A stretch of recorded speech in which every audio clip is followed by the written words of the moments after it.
Welcome to the Explainer. All right, today we're jumping into a really interesting theological concept from the Christian Reformed tradition. It's called the mandate of the godly husband. And we're going to break down what this idea really means, not just in theory, but in day-to-day life. So here's how we're going to tackle this. First, we'll look at the core analogy that everything is built on. Then, we'll get into the three main duties that come from it. After that, we'll see what it looks like in real life, the practical actions, the common ways things go wrong, and what the ultimate goal of all this is supposed to be. All right, so let's just get right to the heart of it. What does the theological framework actually mean when it talks about a godly husband? That's the central question we're exploring today. Okay, so to really get a grip on this whole mandate, you have to start with one single idea. It's like the bedrock for everything else we're about to talk about. It's the foundational principle. So here's the core of it. The whole idea is that a husband's role is meant to be a direct reflection, a mirror image, really, of the relationship between Christ and the church. And according to this source material, that's not just some nice poetry. It's meant to be the actual blueprint. So starting from that main analogy, this framework then spells out what it calls a threefold mandate. You can think of them as the three main pillars that define the role: love, lead, and honor. Let's dig into what each of those really entails. First up, and this is the big one, is a call to a very specific kind of love. We're not just talking about feelings or affection here. This love is defined by action, specifically by sacrifice. It's a direct parallel to the core Christian story. And what's fascinating is how this love gets broken down even further. It's supposed to be unconditional, so not based on performance. It's redemptive, meaning, sacrificial, and it's sanctifying, which means actively looking out for his wife's spiritual well-being. That's a pretty tall order. Okay, number 2 is leadership. But, and this is a big but, the source defines this idea of headship in a way that might surprise you. It's not about being a dictator or the boss. The term they use is chief servanthood. Kind of turns the typical idea of leadership on its head, right? So what does that actually look like? Well, in practice, this servant leadership is about taking the lead on the spiritual well-being of the home, but doing it with humility. It's really presented as the total opposite of a controlling top-down approach. And that brings us to the third part of the mandate. A husband is required to understand and honor his wife. And the text is clear. This isn't just a nice suggestion. It's framed as a direct command, one that's essential for a healthy spiritual life.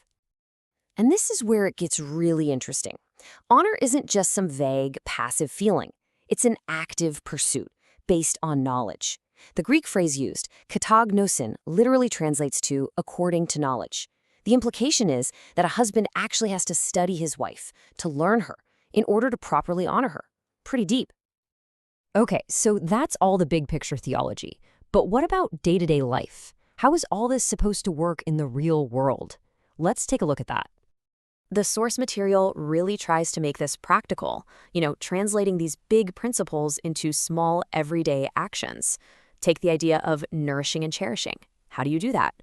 Well, one practical example given is to regularly offer specific, sincere praise. One of the best ways to understand what something is to understand what it isn't.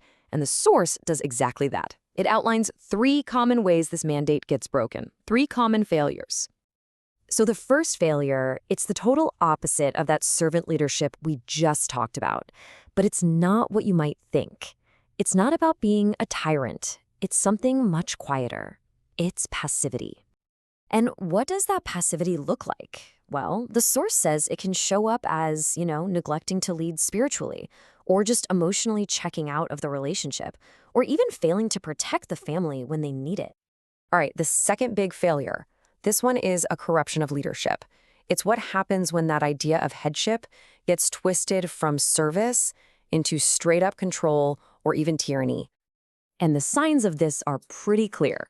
Harsh words, making big decisions all on your own without talking to your partner, and, get this, a lack of forgiveness, which is kind of ironic given that mercy is supposed to be at the heart of the whole model. And finally, we have the third common failure. This one strikes right at the core of the whole thing. That command to love sacrificially. The opposite? It's pretty simple. Selfishness and neglect. So this looks like prioritizing your own comfort, your job, your hobbies. The text actually calls these things idols, over the well-being of your wife. And the result is pretty predictable: inattention and disrespect. Okay, so we've seen how things can go wrong. The natural question is, what then? Well, the source doesn't just point out the problems, it actually offers a path forward, a way to correct course. And the process it lays out is actually pretty concrete. Step 1, you have to specifically confess what went wrong, both to God and to your wife. Step 2, figure out what the root cause is, that idol we mentioned. And step 3, you have to actively start doing things differently. Replace the old bad habits with new, healthy ones. And this is really the key takeaway. The point of all this isn't just about not messing up or following a checklist. The real goal, as the source describes it, is proactive. It's about actively trying to mirror a very specific character, one of self-giving love. Which leaves us with one last big question that this whole framework brings up. If you're supposed to mirror a perfect ideal, what do you do with the fact that you're not perfect? That failure is basically guaranteed. It's a fascinating question, and it really gets to the core of how ideals, human effort, and grace all fit together within this entire worldview.